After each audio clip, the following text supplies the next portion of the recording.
دہلی سے 1947 میں ہجرت کے بعد تقریباً 10 سال کا جو عرصہ ہے حبیب جالب اور ان کے خاندان نے کراچی میں گزارا۔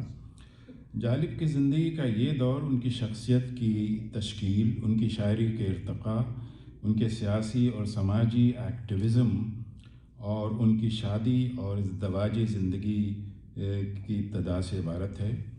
ان کا شمار کراچی کے ابھرتے نوجوان شعراء میں ہونے لگا۔ طبیعتاً مست ملنگ تو تھے ہی، انہوں نے اپنا تخلص بھی مست رکھ لیا اور اس وقت کہلانے لگے حبیب احمد مست میانوی تو اس نام سے مشہور ہو گئے۔ تو ان کی ابتدائی شاعری رومانوی اور کسی حد تک جگر مراد آبادی سے متاثر نظر آتی تھی، اور ان کے ترنم سے بھی۔ شروعات انہوں نے غزلوں سے ہی کی تھی۔ ترنم بیاد اعلیٰ تھا اور پڑھنے کا انداز بھی بہت مسحور کن۔ ان کی شہرت پورے پاکستان بلکہ ہندوستان تک پہنچی۔ اسی دوران وہ کامریڈ حیدر بخش جتوئی کی سندھ ہاری تحریک سے منسلک ہو گئے۔ پھر کراچی کے فلمی حلقوں سے بھی کچھ واسطہ ہو گیا، تو موسیقار خلیل احمد اور دوسروں کے لیے بھی کچھ فلمی گیت، کراچی میں اس وقت فلمیں بن رہی تھیں تو اس میں لکھنے لگے۔ کراچی کے مشہور کیفے جاج میں بیٹھکیں ہوتی تھیں، مشتاق احمد یوسفی، جمیل الدین علی، ابن انشا وغیرہ آتے تھے۔ تو وہاں پہ ان سے کہا ابن انشا نے کہ بھائی یہ مست تخلص اچھا نہیں ہے، آپ اس کو بدل دیجئے۔ تو انہوں نے اور بھی کچھ لوگوں نے ان کو ایک نیا تخلص ان کو بتایا، وہ جالب۔ تو انہوں نے پھر جب سے وہ اپنا تخلص جالب کر لیا۔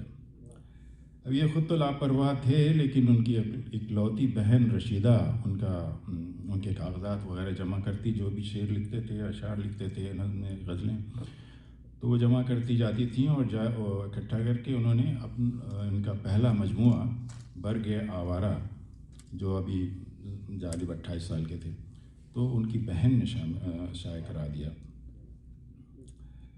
تو دیکھیے وہ یہ تاشی بھائی نے بھی وہ پڑھی تھی ان کی، یہ پڑھا تھا ان کا یہ شعر، یہ اعجاز ہے حسن آوارگی کا جہاں بھی گئے داستاں چھوڑا ہے، وہ بڑی اچھی غزل ہے۔ تو 1958 میں حبیب جالب اور پورا خاندان بوجود لاہور آ بسا تھا۔ تو گھر کی کفالت کا سارا بوجھ اور اکلوتی بہن کی شادی کے اخراجات کے سلسلے میں انہوں نے فلموں میں گیت لکھنے شروع کر دیے، اور اچھے گیت لکھے۔ یہ ان کی مجبوری تھی، اس لیے کہ وہ کسی سے مدد لینا نہیں چاہتے تھے، اور کثیر الاولادی تھی، تو اس کی وجہ سے ضروریات تو تھیں، تو انہوں نے فلموں میں گیت لکھنا شروع کر دیا۔ اور ان کی شاعری کی دھوم بھی ساتھ ساتھ اب ہندوستان میں بھی پہنچ چکی تھی، اور اکثر مشاعروں میں شرکت کے لیے وہاں جانے لگے تھے، اور عمدہ غزلیں وغیرہ کہہ رہے تھے۔ لائل پور کی ملازمت کے دوران پھر یہ ہوا کہ جو ان پہ اثرات ہوئے، تو انہوں نے نظموں کی طرف اپنا رخ بدلا، بلکہ زیادہ تر نظمیں کہنا شروع کر دیں، اور انقلابی نظمیں وغیرہ۔ اسی زمانے میں انہوں نے کہا تھا، کچھ اور بھی ہیں کام ہمیں اے غم جانا، کب تک کوئی الجھی ہوئی زلفوں کو سنوارے۔ تاہم جب اکتوبر 1958 میں پاکستان میں پہلا مارشل لاء لگا اور فیلڈ مارشل ایوب خان کی آمریت قائم ہوئی، تو عام طور سے پاکستان میں جشن منایا گیا۔ بڑے اچھے کام بھی کیے انہوں نے، یہ بات نہیں ہے، خیر اس وقت کافی جشن منایا جا رہا تھا، لیکن کچھ لوگ ایسے تھے جو آنے والے خطرات کو محسوس کر رہے تھے۔ ڈکٹیٹرشپ شروع ہو گئی تھی، جمہوریت جانے لگی تھی، تو ان میں حبیب جالب سیر فہرست تھے۔ انہوں نے اسی وقت سے کچھ احتجاجی اور مزاحمتی نظمیں اور غزلیں لکھنا شروع کر دیں۔ گھر والوں اور دوستوں نے انہیں روکنے کی بہت کوشش کی اور کافی سمجھایا بجھایا، لیکن جب حبیب جالب اب ڈر و خوف اور مصلحت اندیشی کے موڈ میں نہ تھے، اب وہ سچی بات کہنے کو اپنی عوامی، سیاسی اور معاشرتی ذمہ داری سمجھ رہے تھے۔ کمیونسٹ سوشلسٹ نظریات اب ان کے سر پر سوار تھے اور ان کی شاعری میں انقلاب کی پکار نے گھر کرنا شروع کر دیا تھا۔ اس زمانے میں انہوں نے کہا تھا، جو حالات تھے پاکستان کے، چھوڑنا گھر کا ہمیں یاد ہے جالب نہیں بھولے، چھوڑنا گھر کا ہمیں یاد ہے جالب نہیں بھولے، تھا وطن ذہن میں اپنے کوئی زندہ تو نہ تھا، تھا وطن ذہن میں اپنے کوئی زندہ تو نہ تھا۔ تو آمریت کے ظلم و جبر، زبان بندی، قید و بند کا جو سلسلہ ملک میں شروع ہوا تھا وہ جاری اور ساری رہا۔ حبیب جالب ان حالات کا مقابلہ جس ہمت اور جرأت سے کرتے رہے، اس کی مثال نہیں ملتی۔ درجنوں بار جیل گئے، تاشی بھائی نے بھی ذکر کیا تھا۔ دولت اور طاقت کی لالچ بھی دی گئی، لیکن اپنے اصول پرستی اور غیرت اور اپنے عوام سے محبت کی وجہ سے کبھی کوئی سمجھوتا نہیں کیا۔ ان کی بیٹی نے ایک بار انٹرویو میں کہا، ہمارے والد کی آدھی زندگی جیل میں اور آدھی بیماریوں اور ہسپتالوں میں گزری۔ ایوب خان کے بعد جنرل یحییٰ نے ماشاء اللہ لگایا تو وہاں پہ ایک مشاعرے میں، ابھی آپ سربت جہاں صاحبہ نے پڑھا تھا، تم سے پہلے، جو وہ تصویر کی طرف دیکھ کے ایوب خان کی جگہ یحییٰ خان کی تصویر لگ گئی تھی، تو اس کی طرف دیکھ کے انہوں نے کہا، حالانکہ ان کو فیض احمد فیض اس میں تھے تو ان کو منع بھی کر رہے تھے کہ بھائی ہاں اس قسم کی باتیں نہیں کرو، لیکن وہ مانتے نہیں تھے۔ تم سے پہلے جو ایک شخص یہاں تخت نشین تھا، اس کو بھی اپنے خدا ہونے پہ اتنا ہی یقین تھا۔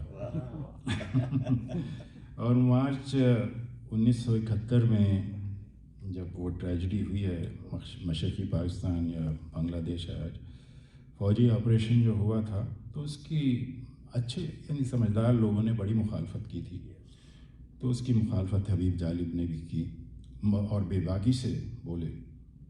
ان کی آواز یوں گونجی، محبت گولیوں سے بو رہے ہو، وطن کا چہرہ خون سے دھو رہے ہو، گما تم کو کہ رستہ کٹ رہا ہے، یقین مجھ کو کہ منزل کھو رہے ہو۔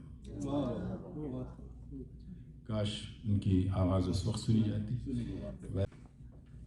یہ سنیے، میرا بائی کا سوز اور سور داس کا نغمہ جب یکجا ہو جاتے ہیں تو اسے حبیب جالب کہتے ہیں۔ یہ میں نہیں، یہ فراق گورکھپوری نے کہا، ان کے ترنم سے متاثر ہو کے۔ پھر دیکھیے، ولی دکنی سے لے کر آج تک کسی بھی شاعر کو اتنے سامعین میسر نہیں آئے جتنے حبیب جالب کو ملے۔ یہ فیض احمد فیض۔ حبیب جالب ضمیر کا قیدی یعنی پرزنر آف کانشنس ہے، یہ ایمنسٹی انٹرنیشنل نے اس وقت کہا تھا۔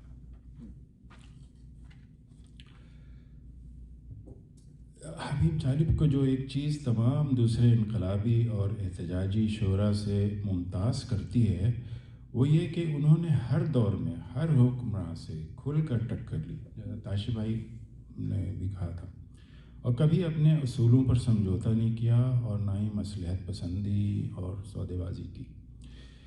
یہ بات کسی اور شاعر کے بارے میں نہیں کہی جا سکتی، یہاں تک کہ فیض و فراز کے بارے میں بھی نہیں۔